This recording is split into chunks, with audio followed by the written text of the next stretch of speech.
سینہ، عظمتوں کا سفینہ، زندگی کا قرینہ، روح مکہ مدینہ آدمی کو بناتا ہے۔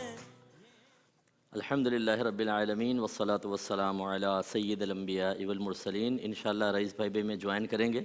ہمارے جو بھی بھائی بہن کویسچن کرنا چاہتے ہیں، تھوڑا سا ایک تو آپ ٹی وی کے آواز بالکل بند کر دیا کریں، اور دوسرا ذرا موبائل یا کوئی بھی فون کے آپ قریب منہ کر لیا کریں، اور اسپیڈ تھوڑی درمیانی رکھیں، نہ بہت آہستہ نہ بہت تیز۔ دو اور پھر کویسچن ہیں، پہلے وہ لے لیتے ہیں اور پھر انشاءاللہ آپ کی کالز ہوں گی۔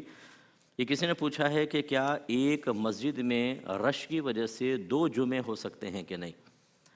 دیکھیں، سب سے پہلے تو ایک ہی جمعہ ہونا چاہیے، اور اگر قریبی مسجد ہیں تو یہاں کی عوام پھر باقی جو ہے وہاں چلی جائے، اور اگر دور دور تک کوئی مسجد نہیں ہے اور یہ ایک ہی مسجد ہے تو پھر اس میں 2 جمعے قائم ہو سکتے ہیں، لیکن اس کی شرط یہ ہوگی کہ دونوں امام بھی بالکل علیحدہ علیحدہ ہوں اور دونوں میں خطبے پڑھے جائیں، یعنی امام ہو اور خطبہ علیحدہ علیحدہ ہو۔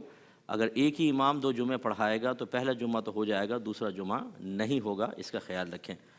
اور ایک کسی نے پوچھا تھا کہ ایک بہن نے کہ کیا کوئی عورت شوہر کی اجازت کے بغیر اعتکاف کر سکتی ہے کہ نہیں؟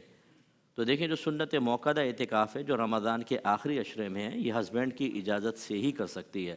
ہاں، ایک دفعہ شوہر اجازت دے دے تو اس کے بعد پھر منع نہیں کر سکتا ہے۔ ایک کالر ہمارے ساتھ ہیں، پہلے کال لیتے ہیں۔ السلام علیکم۔ وعلیکم السلام۔ مفتی صاحب، میں 3 سوال تھے۔ جی، پہلا ہے کہ نبی نے اپنا عقیقہ خود کیا تو 7 دن پر عقیقہ سنت کیوں ہے؟ اور دوسرا سوال ہے کہ گھر پر اگر بیوی کے ساتھ میں جماعت کرے تو کیا اجتماعی جماعت کا ثواب ملے گا؟ اور تیسرا ہے کہ اگر بچے کو بہلانے کے لیے سے مائیں جھوٹ بولتی ہیں تو یہ جھوٹ کے جھوٹ میں ہی شمار ہوگا؟ اور جی میں عرض کرتا ہوں انشاءاللہ۔ ایک اور کالر ہیں۔ السلام علیکم۔ وعلیکم السلام ورحمۃ اللہ۔ جی بھائی جان۔ وہ کون سا عمل ہے جس سے ایمان پر خاتمہ یقینی ہو جاتا ہے؟ اور دوسرا میرا سوال یہ ہے کہ اعتکاف کرنے والے حضرات کیا غیر مسجد میں بات چیت کر سکتے ہیں؟ اور آخری سوال میرا یہ ہے کہ کیا نماز میں وقفہ دیا جا سکتا ہے؟ مثلا سنتے پڑھی، پھر جماعت سے نماز پڑھی، پھر تھوڑی دیر کے بعد دوسری سنتے پڑھ لی۔ یہ آخری کویسچن دوبارہ دہرائیے گا ذرا۔ اس میں یہ کہ کیا نماز کے درمیان جو رکعتیں ہوتی ہیں اس میں وقفہ دیا جا سکتا ہے؟ مثلا سنتے میں نے پڑھی ہیں اور کچھ 10-15 منٹ کے بعد دوسری رکعت میں پڑھ رہا ہوں، تو کیسے وقفہ دیا جا سکتا ہے نماز میں؟ مطلب آپ سوچنے لگ گئے تھے یا نماز ختم کرنے کے بعد؟ چلے میں بتاتا ہوں انشاءاللہ۔ ایک یہ بھائی نے کویسچن کہتا کہ 7 دن میں کہتے ہیں کہ عقیقہ سنت ہے، تو سنت کا مطلب تو خود نبی کریم صلی اللہ علیہ وسلم نے کیا ہو تو پھر سنت کیسے ہوگا؟ دیکھیں، سنت کا اطلاق صرف نبی کریم صلی اللہ علیہ وسلم کے قول مبارک پر نہیں ہوتا، بلکہ آپ کے عمل پر بھی ہوتا ہے، آپ کے حکم پر بھی ہوتا ہے۔ تو چونکہ آپ نے امام حسن حسین کے عقیقہ 7ویں دن فرمایا تو اس لیے پھر اس کو کہتے ہیں کہ یہ سنت ہے، کیونکہ آپ کے حکم سے ہوا تھا۔ اور اجتماعی اگر جماعت گھر میں کر لی جائے تو جو مسجد میں جماعت ہوتی ہے اس کا ثواب بہرحال حاصل نہیں ہوگا۔ اور ماں بعض اوقات بچوں کو انہوں نے کہا کہ بہکانے کے لیے جھوٹ بول دیتی ہیں، تو کیا جھوٹ ہوگا؟ تو جی بالکل جھوٹ ہوگا۔ جیسے بعض مائیں کہتی ہیں خاموش ہو جاؤ، باہر باولا کھڑا ہوا ہے پکڑ کے لے جائے گا، اس طرح ڈرانے سے ایک تو بچے نفسیاتی طور پر ڈر اور دباؤ کا شکار ہو جاتے ہیں، جو بالکل نفسیاتی اعتبار سے مناسب نہیں، اور پھر جھوٹ بھی ہے۔ بھائی نے پوچھا کہ کوئی ایسا عمل بتائیں کہ ہمارا خاتمہ ایمان پر یقینی ہو جائے۔ دیکھیں، کوئی بھی عمل ایسا نہیں ہوتا کہ خاتمہ ایمان پر یقینی ہو۔ علم بہت زیادہ ضروری ہے، کیونکہ صرف عمل سے اعتقاد مضبوط نہیں ہوتا، اعتقاد علم سے مضبوط ہوتا ہے۔ ہاں، الگ بات ہے کہ علم کے بعد پھر اچھی صحبت، پھر عبادات پر استقامت، یہ اس کو ایمان کو اور مضبوط ضرور کرتی ہیں، لیکن علم سیکھنا چاہیے اور اس کے بعد ہمیشہ اللہ سے ڈرنا چاہیے۔ انبیاء علیہ السلام اللہ کا خوف کرتے رہے، لیکن ان کو ایمان کی وجہ سے تو ایسا نہیں تھا، لیکن صحابہ کرام کا ضرور ایسا ہے، اولیاء اعظام کا، وہ اپنے ایمان کے بارے میں خوفزدہ رہا کرتے تھے۔ اور غیر مسجد میں اگر معتکف چلا جائے اور بات چیت کرے، غیر مسجد سے مراد اگر مسجد کی باؤنڈری سے بالکل باہر ہے، جیسے واش روم بعض اوقات باہر ہوتے ہیں، مجبوراً جاتے ہیں، تو ایک لمحہ بھی اگر غیر ضروری بات کرنے کھڑا ہو گیا تو اعتکاف فاسد ہو جائے گا۔ اور اگر آپ کی مراد فنائے مسجد ہے کہ جیسے وضو خانہ ہے یا استنجا خانہ، تو وہ فنائے مسجد کے حکم میں ہوتی ہے، معتکف کے لیے وہاں وہ بات وغیرہ کر سکتا ہے۔ اور یہ جو آپ نے شاید وقفے کا فرمایا کہ سنت پڑھنے کے بعد پھر 10-15 منٹ وقفہ کر کے اگلی نماز پڑھی جائے، تو یہ غیر ضروری اس طرح طوالت نہیں ہونی چاہیے، لیکن بہرحال اس سے نماز پہ کوئی فرق نہیں پڑے گا۔ جی ناظرین، آپ کا خیر مقدم ہے، اور ہم ویلکم کہیں گے اپنے کالرز کو اور ان کو شامل کریں گے ان کے سوالات کے ساتھ۔ السلام علیکم ورحمۃ اللہ وبرکاتہ۔ وعلیکم السلام، ایسے کیسے ہیں؟ الحمدللہ، سوال بتائیے بھائی۔ جی مفتی محمد اکمل اطاری صاحب کی بارگاہ میں بھی السلام علیکم۔ وعلیکم السلام۔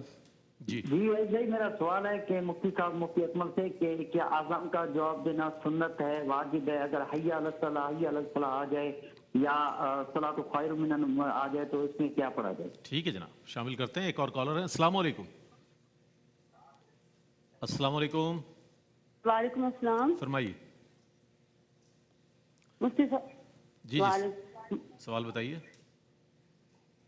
مفتی صاحب، ہمارا ٹی وی کا مفتی والیوم صاحب بند سے کر دیں سوال ہے۔ محترمہ، ٹی وی ٹیلی ویژن سیٹ کا والیوم بند کر دیں، بہت اچھی آواز آ جائے گی آپ کی ہمیں۔ جی فرمائیے۔ السلام علیکم۔ وعلیکم السلام، فرمائیے۔ مفتی صاحب کی خدمت میں سلام۔ وعلیکم السلام، جلدی بولے بہن، جلدی جلدی سوال پر آئیے۔ مفتی صاحب یہ ہے کہ جب قرآن پاک ختم کرتے ہیں والناس سے فوراً جو قرآن پاک کی دعا ہے، ختم قرآن کی دعا ہے، وہ ساتھ میں پڑھ لینی چاہیے یا پہلے رکوع پڑھ کے پڑھنی چاہیے؟ ٹھیک ہے، ٹھیک ہے، شامل کرتے ہیں آپ کے سوال کو، بہت شکریہ آپ کا۔ جی قبلہ۔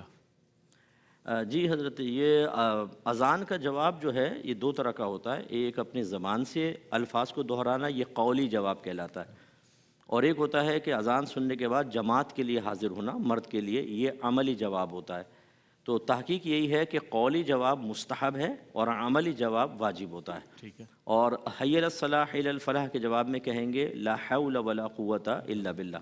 وجہ اس کی یہ ہے کہ اگر وہی الفاظ دہرا دیے جائیں، فقہا نے لکھا ہے، تو یہ ایک مزہ کا خیز سی صورت بنے گی، کیونکہ مؤذن کہہ رہا ہے حی علی الصلاح آؤ بھلائی کی طرف، آپ کہہ رہے ہیں حی علی الصلاح آؤ بھلائی کی طرف، تو اس کو دہرا دینا یہ عجیب سا لگتا ہے، اس لیے ویسے حدیث میں بھی ہے لا حول ولا قوت الا باللہ کہیں گے۔ اور الصلاۃ خیر من النوم کے جواب میں صرف اتنا کہہ دیں صدقتا و بررتا، تو نے سچ کہا اور نیکی کی بات کہی۔ اور ختم قرآن پر یہ دعائے ختم قرآن کوئی سنت وغیرہ نہیں ہے، ویسے اکابری نے لکھی ہے، پڑھ لیں تو کوئی حرج بھی نہیں ہے، اور جب وہ سنت نہیں ہے تو پھر چاہے اس کو رکوع سے پہلے پڑھیں بعد میں پڑھیں، ہر طریقے سے اجازت ہے۔ ٹھیک، ہم مزید کالرز کو شامل کرنا چاہیں گے۔ السلام علیکم ورحمۃ اللہ وبرکاتہ۔ وعلیکم السلام۔ جی فرمائیے۔ جی تراویح میں اگر ہم تراویح کی 4 رکعت میں اگر ہمیں دوسری رکعت میں درود شریف اور دعائیں مسعود اگر ہم نے پڑھ لی تو کیا پھر ہماری نماز 4 رکعت ہماری تراویح ہماری ہو جائے گی یا پھر واجب الادا ہوگی؟ کیونکہ مزید وقفہ ہو گیا ہے، ایکسٹرا وقفہ۔ ایک اور کالر ہے۔ السلام علیکم، وعلیکم السلام۔ فرمائیے۔ میرا سوال یہ ہے کہ ہم ایسا کر سکتے ہیں کہ پہلے نماز پڑھ لیں اور کچھ وقفے بعد تراویحاں پڑھ لیں؟ اور میرا دوسرا سوال یہ ہے کہ میرا کمرہ نا بہت چھوٹا ہے، تو بیڈ وہاں لگا کہ پاؤں کعبے کی طرف ہوتی ہیں، تو کیا ایسا کرنا جائز ہے؟ کیونکہ کمرے میں جگہ بہت تنگ ہے۔ جی ٹھیک، شامل کرتے ہیں، بہت شکریہ آپ کا۔ جی مصطفیٰ کیا فرمائیں گے؟ جی اگر 4 رکعت ہی کہتی ہیں ہم نے تراویح کی نیت باندھ لی اور 2 کے بعد اتحیات کے بعد درود پاک بھی پڑھ لیا، تو یہ اگر سنت موقعہ ہوتی ہے نا تو یہ فرض کی طرح ہی ہوتی ہے۔ اگر اس میں آپ نے آگے کچھ پڑھ لیا تو آخر میں سجدہ سہو لازم تھا، اور اگر آپ نے سجدہ سہو نہیں کیا تو نماز واجب الاعادہ ہے، جب کبھی موقع ملے 4 رکعت دہرا لیجیے گا۔ اور تراویح جو ہوتی ہے یہ وطر کے بعد، یعنی پہلے عشاء کی نماز اور وطر پوری پڑھ لی اور وقفہ کر کے تراویح پڑھی، بالکل درست ہے، ہو سکتی ہے۔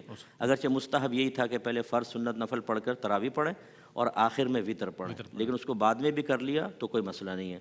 اور بہن نے فرمایا کمرہ چھوٹا ہے تو ایسی صورت میں اگر قبلے کی طرف پاؤں کر کے بھی لیٹا جائے تو گناہ کی صورت نہیں ہے۔ اگر واقعی مجبوری ہے کہ ترتیب ایسی افراد اور زیادہ ہیں، بامر مجبوری ایسا کرنا پڑے تو اللہ تعالیٰ معاف فرمانے والا، اجازت ہوگی اس کی۔ ٹھیک، کالر ہے ہمارے ساتھ۔ السلام علیکم۔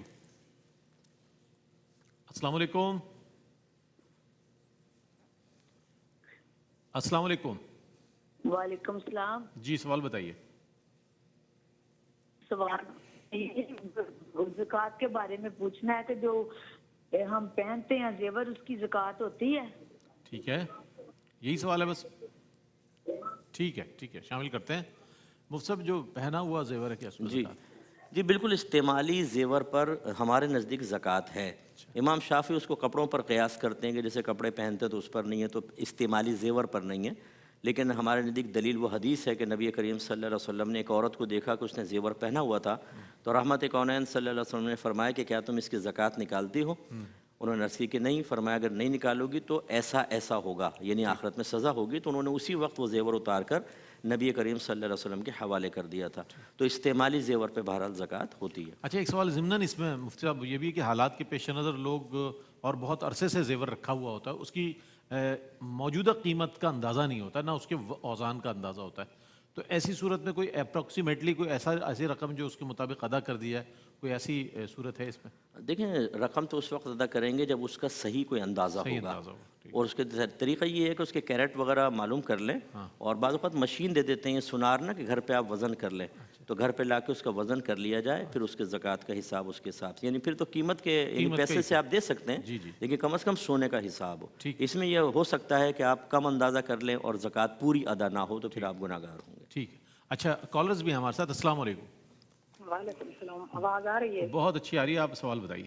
ہاں میرا سوال ہے، ایک ماں بھولی بھالی ہے، بیٹے اور ماں کی آپس میں لڑائی ہوتی ہے، تو مجھے ماں کے کہنے پہ نہ ماں کو بچانے کے لیے جھوٹ بولنا پڑتا ہے بیٹے سے، میرے لیے کیا حکم ہے؟ ٹھیک ہے ٹھیک ہے، شامل کرتے ہیں ایک اور کالر کو. السلام علیکم. وعلیکم السلام. جی جناب. میرا سوال ہے کیا کوئی عورت اعتکاف میں بیٹھنے کے لیے حیض روکنے والی میڈیسن استعمال کر سکتی ہے؟ اور دوسرا سوال ہے کہ گھر میں یا مسجد میں انفرادی طور پر فرض نماز پڑھنے کے لیے اقامت کہنا ضروری ہے؟ ٹھیک ہے، شامل کرتے ہیں. بہت شکریہ آپ کا.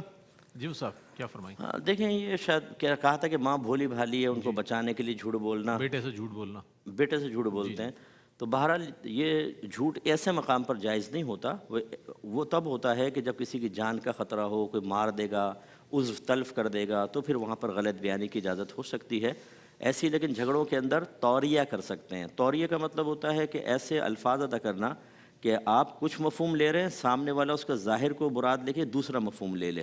تو اس طرح کی کوئی گول مول جس کو کہتے ہیں زو معنی سے بات کر کے وہ، لیکن صراحتاً جھوٹ بولنا یہ شرعاً صحیح نہیں ہے، کیونکہ جھوٹ زیادہ عرصے چھپتا نہیں ہے، پھر وہ ظاہر ہو جاتا ہے، تو آپ کا ٹرسٹ بھی ختم ہوگا اور آگے وہ جھگڑے بڑھیں گے، وہ کم نہیں ہوتے کبھی بھی. اور عورت اعتکاف کے لیے حیض روکنے والی گولیاں استعمال نہیں کر سکتی ہیں، کیونکہ ہر وہ چیز جو ہمیں ہلاکت میں مبتلا کرے، ضرر میں مبتلا کرے، منع ہے. وَلَا تُلْقُوا بِأَيْدِيكُمْ إِلَى التَّهْلُكَةِ. اور یہ اعتکاف کوئی ایسی فرض یا واجب عبادت نہیں ہے کہ جس کے لیے یہ معاملہ کیا جائے. جب عبادت فرض تھی تب بھی اللہ نے حیض کی وجہ سے عورت کو نماز معاف کر دی، روزہ بعد میں رکھ لو، تو پھر اعتکاف تو اس سے کم درجے کی عبادت ہے. تو ایسا نہ کریں، کیونکہ گولیاں کھائیں گی اس کے سائیڈ ایفیکٹس بہت زیادہ ہوتے ہیں. تو نفل اعتکاف کر لیں جو بہنیں اس حالت میں ہیں، یعنی اعتکاف کی نیت سے بیٹھ جائیں ادھر، اس میں تو نفل اعتکاف ہو جائے گا، لیکن جو سنت موقع اعتکاف ہے وہ نہ کریں. اور گھر میں اگر نماز پڑھ رہے ہوں تو اقامت کوئی ضروری نہیں ہوتی ہے، کہہ لیں تو اچھا ہے، نہیں کہیں تو کوئی مسئلہ نہیں. ٹھیک. کالر ہیں ہمارے ساتھ. السلام علیکم. جی السلام علیکم. جی وعلیکم السلام ورحمۃ اللہ وبرکاتہ. جناب. جی حضرت صاحب سے یہ پوچھنا تھا کہ ماں اگر بیٹی کو ماں بول رہے تو اس سے کیا گناہ ہوتا ہے؟ اور دوسرا یہ مجسمہ بنانا کیا بت پرستی میں نہیں آتا؟ اچھا جی، شامل کرتے ہیں آپ کے سوالات کو. بہت شکریہ. ایک اور کالر ہے. السلام علیکم. وعلیکم السلام. فرمائیے. میرا سوال ہے کہ بی بی امامت کر سکتی ہے راویوں کی؟ اچھا جی، شامل کرتے ہیں آپ کے سوال کو بھی. بہت شکریہ. جی صاحب. یہ ان کا دوسرا سوال سمجھ میں نہیں آتا، لیکن پہلا کہ ماں بیٹی کو ماں کہہ دے، غالباً یہ کہہ رہے ہیں ماں بیٹی کو ماں کہہ دے تو کیا اس پر؟ ماں بیٹی کو کہہ دے، بیٹی کو. ہاں اپنی بیٹی کو کہہ دے تو اس سے کوئی فرق نہیں پڑتا ہے. یہ میمن حضرات کے اندر تو بچیوں کو اکثر کہتے ہیں میری ماں ادھر آ جا، یہ سن لیں، والد صاحب بھی کہہ دیتے ہیں، تو اس سے بہرحال کوئی فرق نہیں پڑتا ہے. کہنا نہیں چاہیے بار بار، لیکن کبھی منہ سے نکل جاتا ہے یا کہیں پہ ایسا رواج ہے تو اس کی گنجائش نکلتی ہے. اور دوسرا ان کا سوال مجھے سمجھ میں نہیں آیا تھا بھائی کا، یہ انہوں نے پوچھا کہ یہ شاید بیوی امامت کر سکتی ہے کہ نہیں؟ جی خاتون کو امامت کر سکتی ہے، خاتون امامت کر سکتی ہیں تراویح کی. تو یہ نہیں کرنی چاہیے. فقہ حنفی میں عورت کا امامت کرنا جبکہ چاہے پیچھے عورتیں کیوں نہ ہوں، یہ مکروہ تحریمی لکھا ہے، یعنی حرام کے نزدیک لکھا ہے، منع لکھا ہے. تو اس سے اجتناب کریں، علیحدہ علیحدہ اپنے اپنے پڑھیں. مجسمہ بنانے کے حوالے سے بھی ایک سوال تھا. اچھا، مجسمہ بنانا یہ شرعاً جائز نہیں ہوتا. اگر جاندار کا ہو تو منع ہوگا، اور اس طرح کہ اس کا چہرہ بالکل واضح ہو. بعض اوقات ایسا بناتے ہیں جیسے گھوڑا ہے لیکن چہرہ بالکل فلیٹ رکھ دیتے ہیں، نہ آنکھیں نہ ناک، کچھ بھی نہیں، تو اس کی گنجائش تو نکلے گی.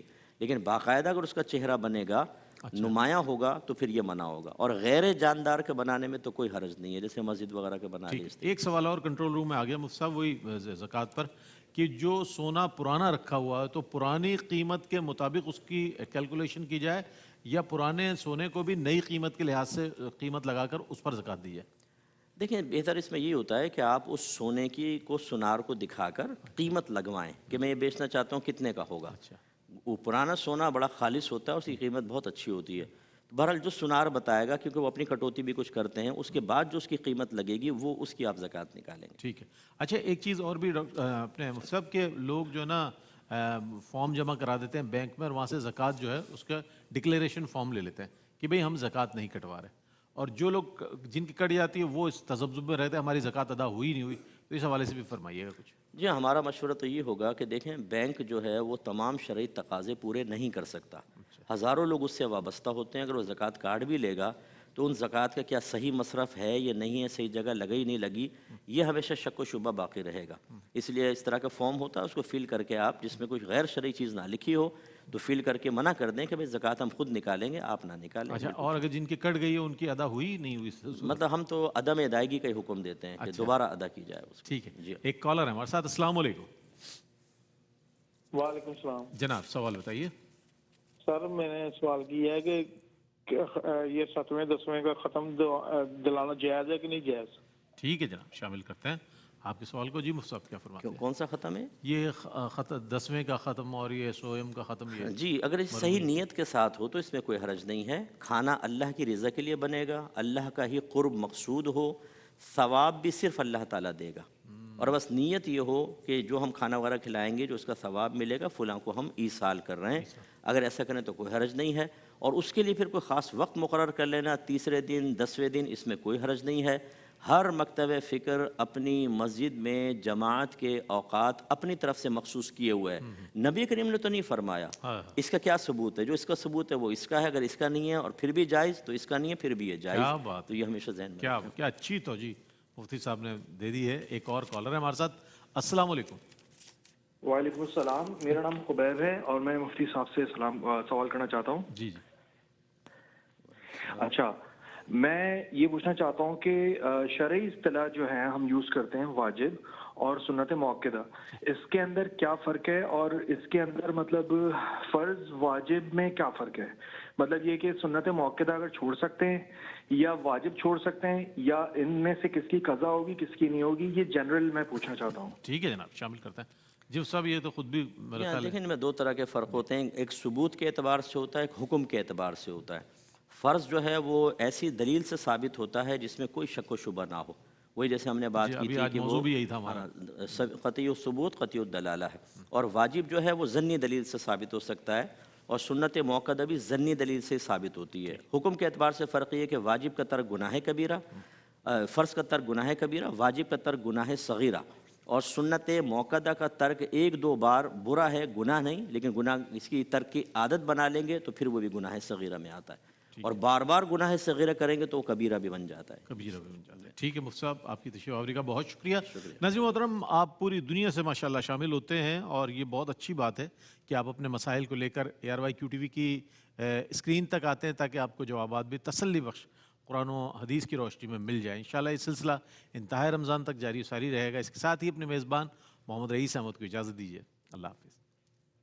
رحمتوں کا مہینہ، عظمتوں کا سفینہ، زندگی کا قرینہ، روح مکہ مدینہ، آدمی کو بناتا ہے یہ